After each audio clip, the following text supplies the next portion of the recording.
Cookies now, you know Chocolate chip cookies. That's great. I already get them. And when they ask you what your favorite episode is, what do you tell them?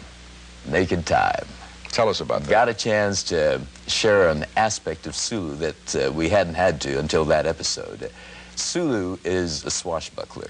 He is someone who fancies himself, and of course in that episode, this disease that controlled our minds destroyed all inhibition, and we behaved in the way that our fantasy dreams would guide us to behave, and I went wild with it. Out came the sword. For it. Right. Yes. Right. I grew up as an Errol Flynn fan. Oh, did you really? Had my mother make me a Robin Hood outfit, organize the neighborhood kids in my merry band, and Naked Time gave me that opportunity to relive that as an adult. To be Errol Flynn for once. Errol Flynn. You know, we went through a very interesting experience with Star Trek. It was on the air for 3 seasons in the 60s, and then was finished. It was canceled at the end of 3 seasons, and I expected, I imagine you did, I'd like to get your thoughts on it, that maybe a year or 2 of reruns and the show would disappear. Then a resurgence started. Hundreds and hundreds of television stations started to pick up the show in syndication.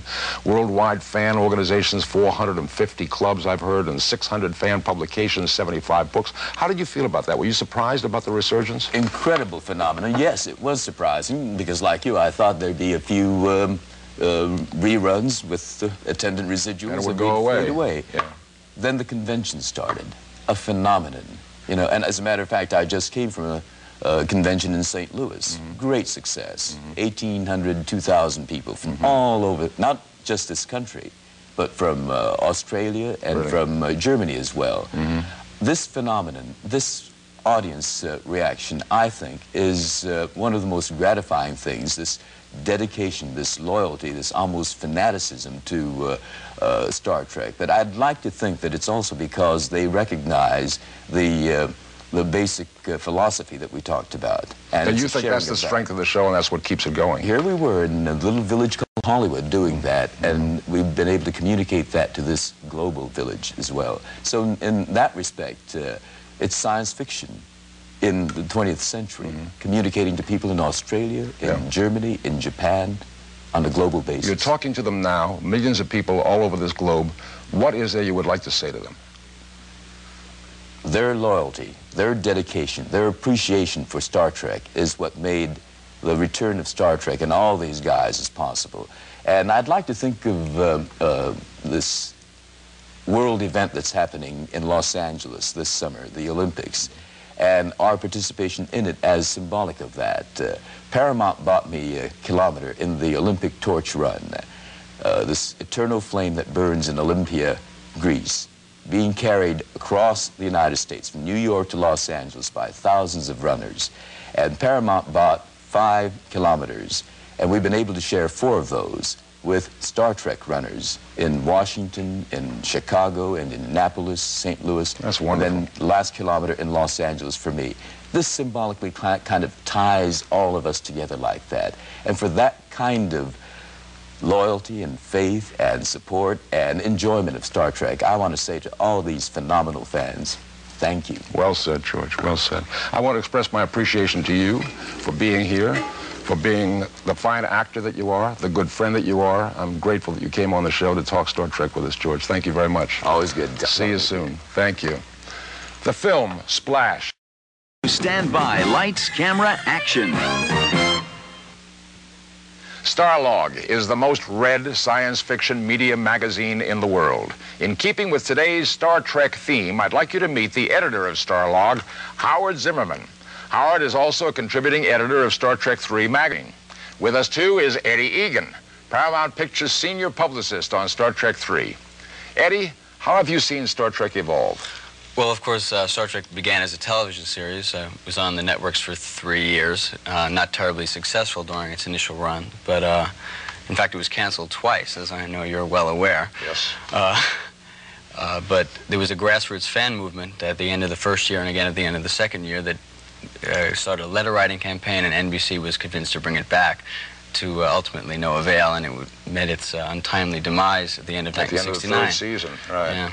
So everyone thought that was the end of Star Trek, and then in the early 70s, Paramount put the 79 episodes in syndication, independent stations all across the country, and an amazing thing happened. It became incredibly popular, and all these fan clubs sprung up, and letters started pouring into Paramount to bring it back. And ultimately, in 1979, Paramount released Star Trek the Motion Picture, the first of the 3 films. What do you feel was the fan reaction to the first Star Trek motion picture? Well, it was very mixed, primarily because it deviated somewhat from what made Star Trek successful on television. It didn't go into the interpersonal relationships with the characters as much as the series did.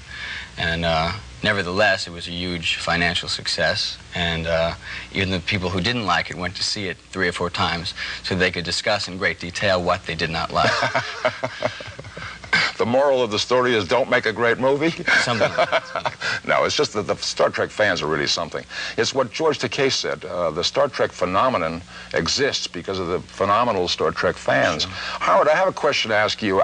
Some time ago, I was quoted in an interview someplace in print as using the word sci-fi. I don't use that term. I say science fiction, but the editor evidently, for space or whatever, condensed it in my statement in a quote. And it seemed as though I had said something about sci-fi. I got the most angry mail from people who said, you don't even know what science fiction is all about. If you call it sci-fi and you're an actor in science fiction films, you shouldn't be talking that way. Why do they have such strong reactions? There is a tendency to overreact, and it's built basically on a feeling of insularity on the part of Trek fans and science fiction fans. Inside the group, we use those terms, but when those terms are used by people who are not into science fiction or into Star Trek, they're used as a throwaway, they're derogatory. You mean like Trekkies, that kind of thing? Trekkies, yes. Initially, Trek fans were thrilled to call themselves Trekkies, and banners and fan clubs, Trekkie this, Trekkie that, and it was picked up by the general press and turned around and used in a derogatory way, so much so that Trekkies stopped calling themselves Trekkies and decided they were Trekkers. Right. And indeed, that's the way it breaks down. If you hear people talking about Trekkers, you know they're fans, and if you hear people talking about Trekkies, they're on the outside looking in. I see. It's the same situation with the term science fiction. But science fiction has really come a long way as far as public acceptance is concerned. Oh, enormous. There's always been science fiction. Before there was science, there were people gazing at the stars and creating mythology about incredible beings who live there and control their lives.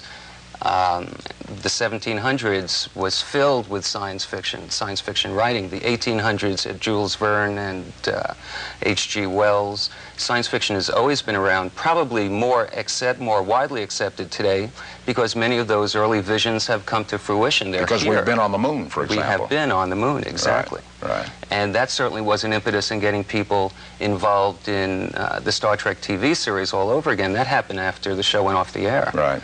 And suddenly all these ideas that they've been watching on science fiction shows started to come into a new kind of focus. Absolutely. Because we did have a ship that could make it all the way to the moon. Seems to me that one of the main ingredients that's attracted the loyalty of so many of our fans is the family of characters in Star Trek and the relationship, the chemistry of this group of people of various colors, various races, various backgrounds, and the audience seems very attracted by the trust that these characters have for each other. And how supportive these characters are of each other. Do you feel that in the fan feedback that you get, Eddie? Oh, absolutely. I mean, that probably is the core of the appeal of Star Trek. Although it's science fiction and it's out, in the 23rd century, it is the triangle, Kirk, Spock, and McCoy, and the other Uhura, Chekhov, Sulu, and Scotto. Yeah, they're all working together to solve problems in an unnatural setting, but that's what makes it so popular. Let's talk about problems. We've gone through some together. During the making